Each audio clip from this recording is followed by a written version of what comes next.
a quick look at the goals of this workshop. Participants, you will all, by the end of this workshop, be able to connect the concept of individual identity with your sense of social and professional belonging. Write a narrative unpacking the perception of oneself versus the perception of others. Differentiate between internal and external confidence killers. Discuss the social impact of problematic phenomena such as imposter syndrome. It's a pretty big buzzword right now. I'm sure we all know what it is. I'm sure we've all experienced it. And last but not least, you will have the chance to enter breakout rooms where you will collaboratively generate a list of tips to address these problematic phenomena to a larger community. All right, and really build a community here. That's the overall goal. So now that we are all set up, I'm going to introduce some opening lines. All right, you have a choice. Option one, do you have a dream so incredibly ambitious you're afraid to admit it even to yourself? And if so, what beliefs do you hold that are keeping you from chasing after that dream? Or option two, have you ever been in a situation where you ask yourself, do I deserve to be here? All right. If so, what contributed to your sense of unbelonging in that moment? All right. So I'm going to stop yammering. I'm going to give you all the space to write this out. You're going to have about 5 minutes. You're here, you've shown up. And because you've shown up, I want to say thank you and congratulations. But I can assume that, and based off of what some of the answers were in, to the opening lines, both questions 1 and 2, I can assume it's because you're here for more information on how we break down the complexities of our identity, which is really how we show up in the world for both ourselves. And it's this cross between that and how we appear to show up in the world through the eyes of others, and how that greatly impacts our confidence. Of course, as we're exploring and unpacking all of these things today, we're going to discuss how we use these elements and knowing all of this to confidently chart our own individual paths to success, right?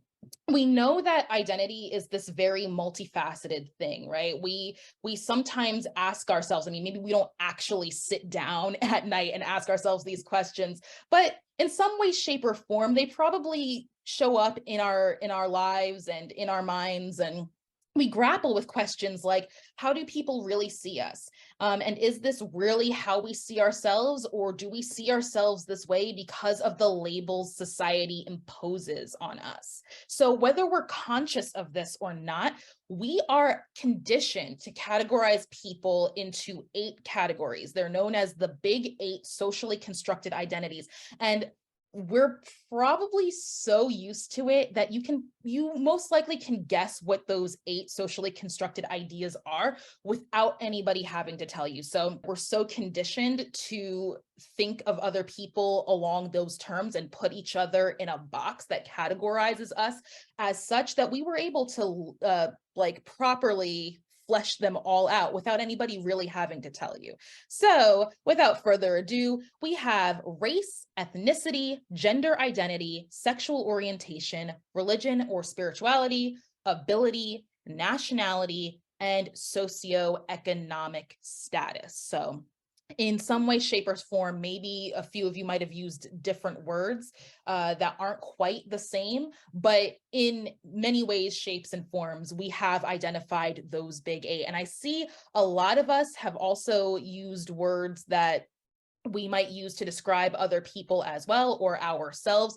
And that's important to remember too. We're going to come back to that. So even though they don't fall into the Big 8, that these other words like age, body type are things that we also use to identify ourselves and maybe others, and they're just as valid. But circling back around, all right, to this idea of the big eight, to this idea of how we see ourselves and how others see us, the time has actually come for you to engage in the first activity of this workshop. All right.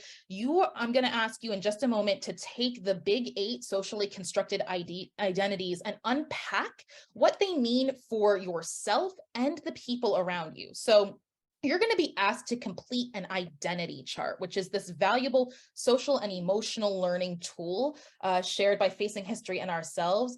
And it's kind of one of those activities that's really just meant to help us increase our self-awareness. So if we take a look at this sample identity chart, filled out by somebody named Stephanie, we see that Stephanie identifies herself as American, as Haitian, as not entirely Haitian, as not entirely American, but also as a survivor, a history buff, a daughter, a granddaughter, an immigrant, a writer. She describes herself as tall, someone who lives in Boston, etc.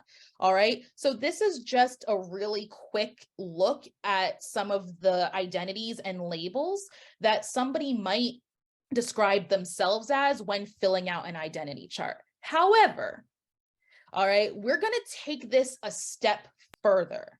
All right, so in this activity, all right, you are going to find a sample identity chart courtesy of Facing History and Ourselves in a link within the lesson plan, right? I'm going to ask you all to make an editable copy of that identity chart so that you can all write and we're not editing off of the same document, but you're going to put your name in the circle at the center of the chart, as you can see the visual example on the screen as well.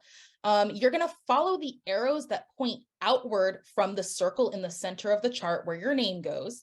All right. And in the boxes at the end of those arrows, you're going to write down what you consider to be the most important aspects of your identity and describe how you see yourself.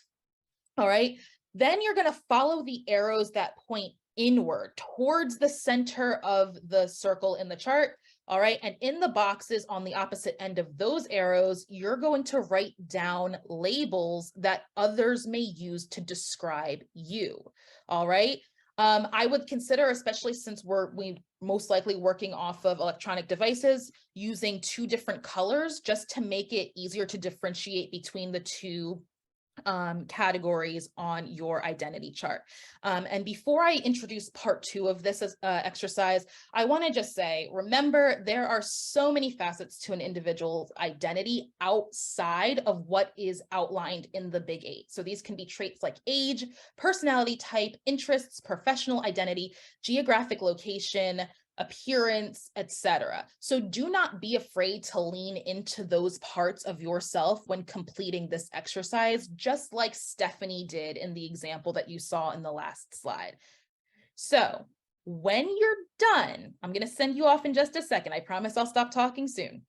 When you're done, all right, you are going to take a moment, or sorry, I should say, while you're completing this identity chart, be sure to take a moment to reflect on any realizations that are occurring to you, any emotions that are rising to the surface. And when you're finished, I'd love for you all to be able to write a quick narrative describing how you perceive yourself versus how you are perceived by others. So this is just a narrative describing what you uncovered when you completed the ID chart.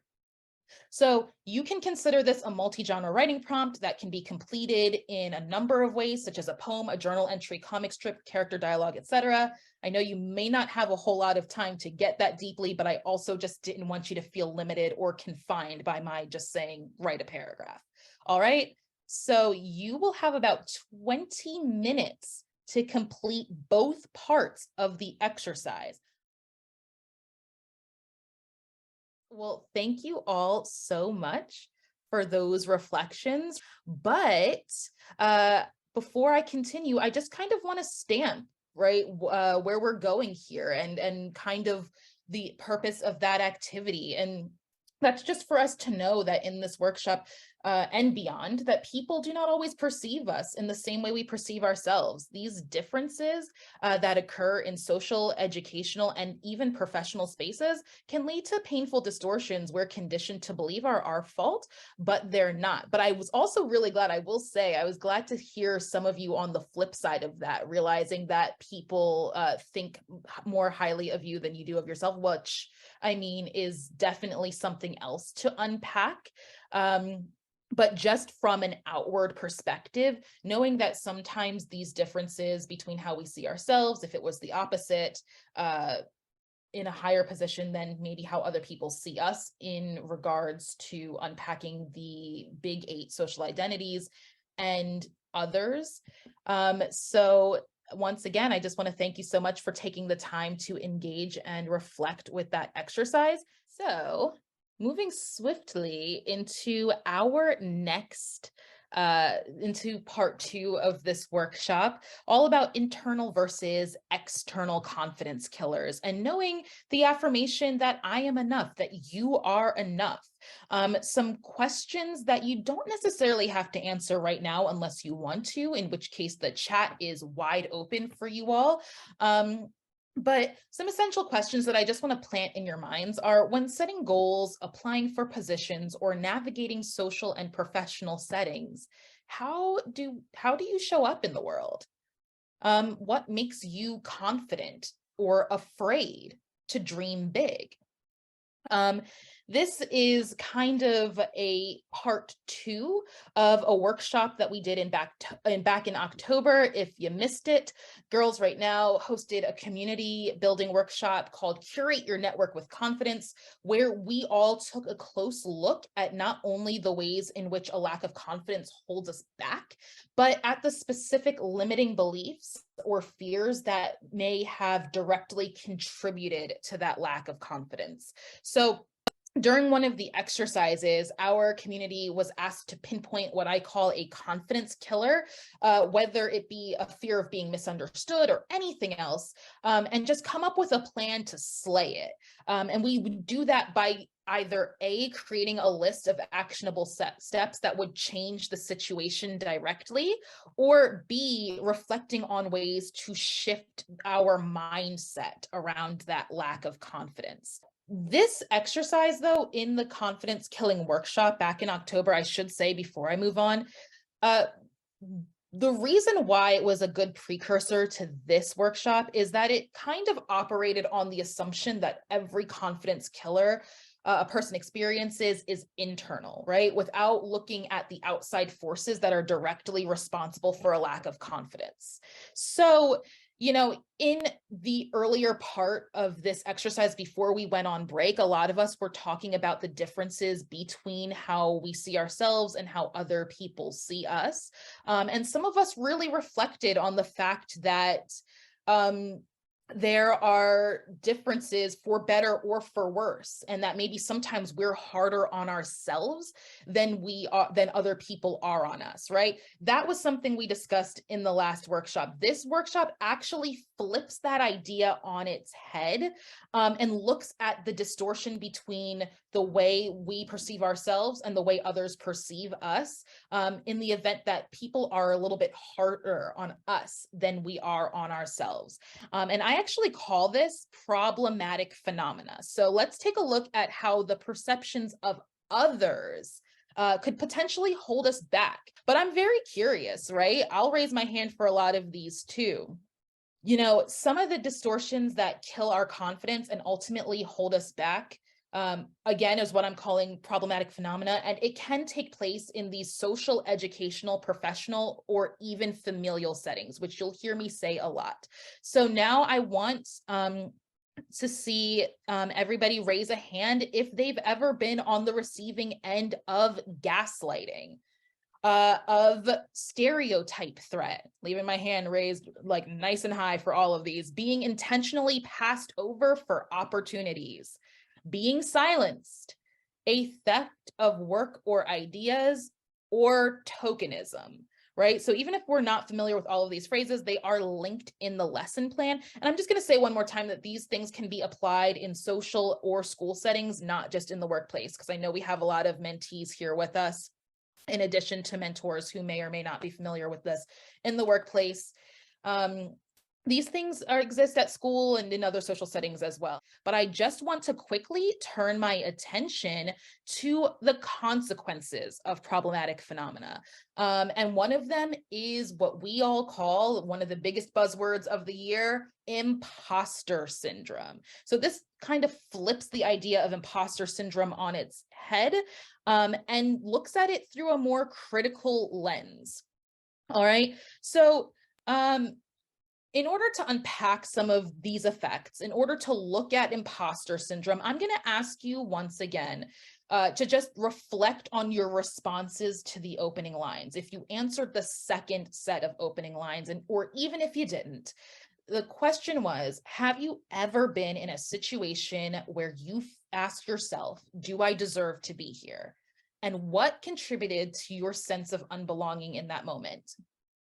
If the answer is yes, and you can definitely state the cause, or even if you can't, then you have firsthand experience with imposter syndrome, which is defined as the persistent inability to believe in one's success, or to believe that one's success is deserved or has legitimately been achieved as the result of one's own effort or skills. So if you don't know this, imposter syndrome was a term coined in the 70s by psychologists Susanna Eames and Pauline Rose Clance, and is believed to exist as 5 different archetypes that vary from person to person, just depending on who you are.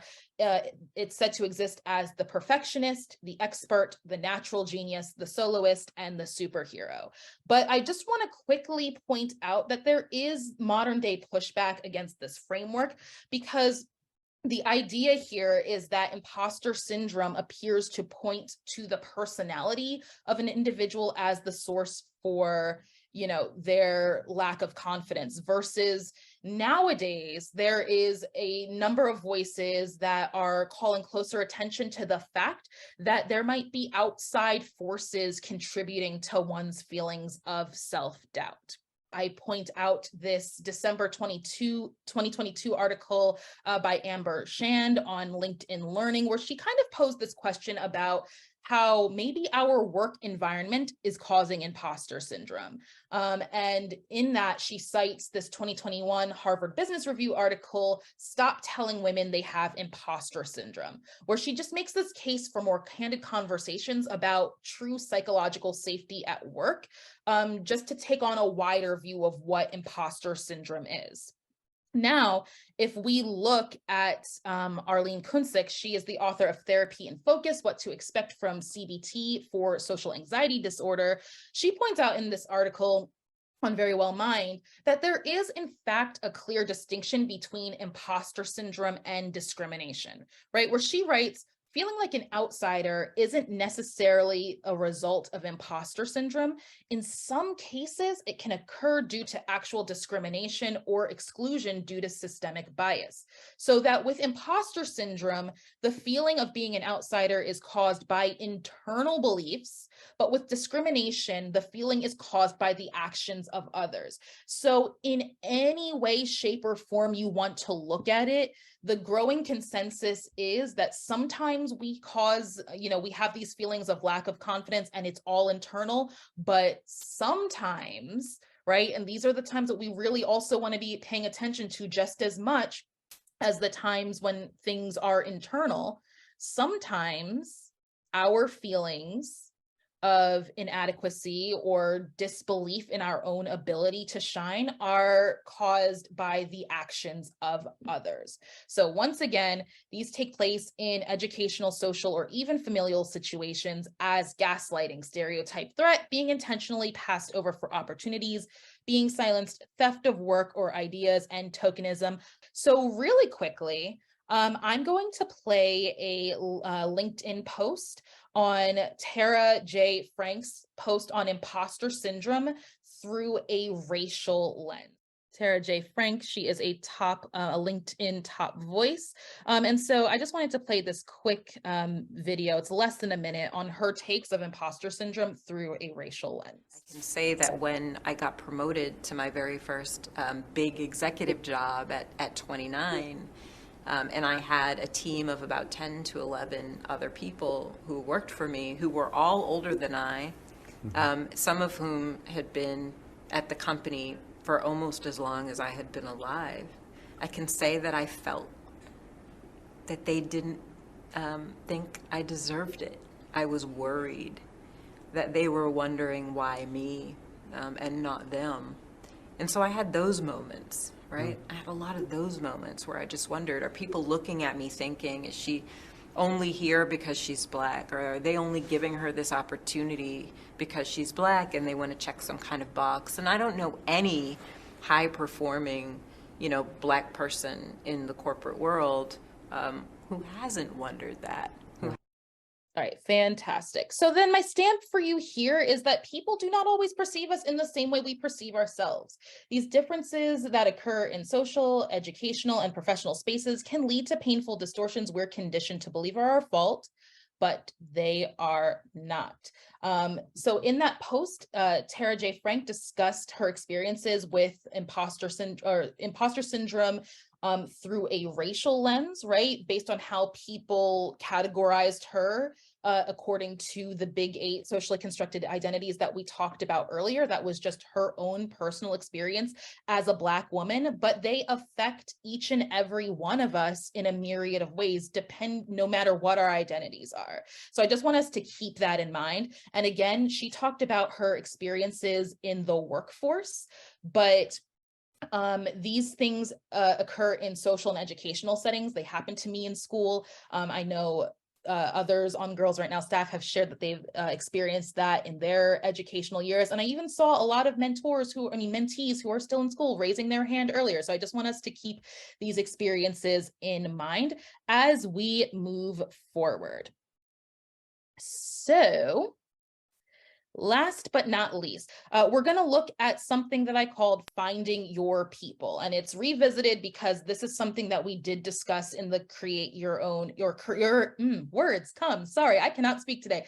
Curate Your Network with Confidence workshop back in October. But really, a strong network is the slayer of confidence killers. So part of defining your personal success is in finding your people. All right. Your people are going to be those who respect your identity, who support your dreams, no matter how big, be your sounding board, and more importantly, call out problematic phenomena when they see it.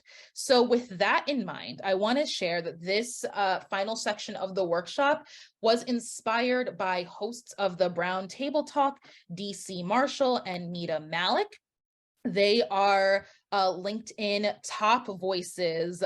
They are powerful people in their industries, and they host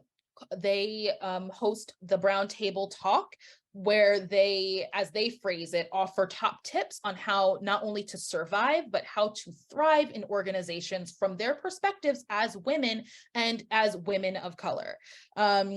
Running the gamut of topics such as how to be more visible at work or how to stop giving away your ideas for free. Each episode kind of ends with a summarization of the content discussed, but it's broken down into about 3 to 5 clear, actionable steps or tips. Of course, the tips will range from episode to episode depending on what was discussed, but a common thread running throughout their series, which I recommend all of you listen to, it's a podcast, listen to when you have a chance, because you'll definitely hear some gems in there. But a common thread of the series is on the importance of community, which is kind of why we wanted to highlight them and use them as inspiration for this activity, because obviously at Girls Right Now, we believe finding your community is very important. That's why we're all here today. When it comes to finding your community, their tips are usually paraphrased as meet your mentors, secure a sponsor, build your network. The real reason why we discuss this is because the show has a 1-to-many format or 2-to-many format. 2 people talking and engaging an audience of many. But it has the potential for this many-to-many format because they offer tips not only to their target audience, which are women of color, but to their allies, those interested in learning to become allies, And those in leadership positions who don't want to label themselves as allies, but just want to be better leaders of humans, right? Just want to be, or better human beings, as they might say. So the Brown Table Talk is a community, but it lays the foundation for each member of that community to take what they learn in that community and form their own community. All right. And this is extremely powerful because candid and continued conversation is what equals change. And the only way we win is together. And I think there's so many parallels between that and what we do at Girls Right Now, where we create this community, but it's for the purposes of you finding your people and then creating your own communities apart from us and expanding that into a larger network.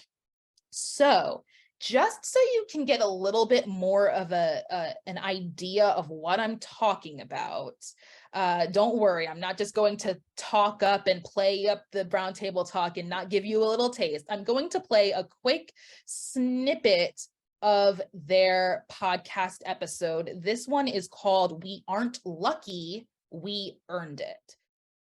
The corporate Karen wanted then for you to give her the hookup at Harvard Business Review, or how they show up in your box. They want to partner with you. I'm sorry, I'm not telling your story. I wait for you to tell us how they want to partner with you, or they want your connection, right? Or I'm sure there's a woman listening right now of where you wrote something and it was taken on as your, as you know what, let me come out of that, look, because it's not going to go well. But I hold the receipts to some of the other stories about the corporate Karens. Yes. And unfortunately, but we are here to help us all do better and be better, right? Well, we are. Absolutely. Absolutely. Dee, what was your other thought? You had another thought. About it's not magic. It's not magic. You earned it. And you know whose quote that is? I was on a call a couple weeks ago. There's a super bad all day community of Black women, Win with Black Women. And Senator Cory Booker was so gracious to grace us with his presence. And he ended with, similarly to his words to the Honorable Justice Ketanji Brown Jackson, he said, "It's not magic." He said, "You earned it." So he squashed Black girl magic. It is not magic. You earned it. Isn't that powerful that he just lifted us up? It's so powerful. And in a future episode, as we head over to tips, I want to talk about Black girl magic because our community has been asking about that. So more on that in the future. But as we go into tips, I think allies, listen up. For women of color, whether it's the promotion, the award, the recognition, the high profile project, the byline, honey, it was magic. She earned it. There's no luck. There's no wand. There's no sprinkle dust. Earned it. All right, Mita. So why don't you take us over to tips, because we could stay here forever. So what are our tips for our allies? So D, for allies, 3 tips. I'm going to do 1 and 2 and let you take us home with 3. So we talked a lot about this today in our episode. Why are we using the language of luck, magic? There's no wand. There's no sprinkle fairy dust. Why does luck come into play? Stop using the language of luck. Number 2, really self-reflect on this. Why are you surprised when women of color succeed? Ask yourself, what's surprising about the success? What's surprising about, let's say, Brown Table Talk being part of the LinkedIn podcast network, or any of the examples we used? Why does it surprise you? And check yourself and do that work. D, take us home with 3. Yep. And number 3, just stick with congratulations. That's it. Congratulations. If you have to add more, well-deserved. That's it. Because we earned it. We've earned it. We are qualified. We are worthy. And it's not magic. It's not magic. And I'm going to say this last part before we close out. For our allies here, for leaders here, if you're feeling awkward, uncomfortable, stay here.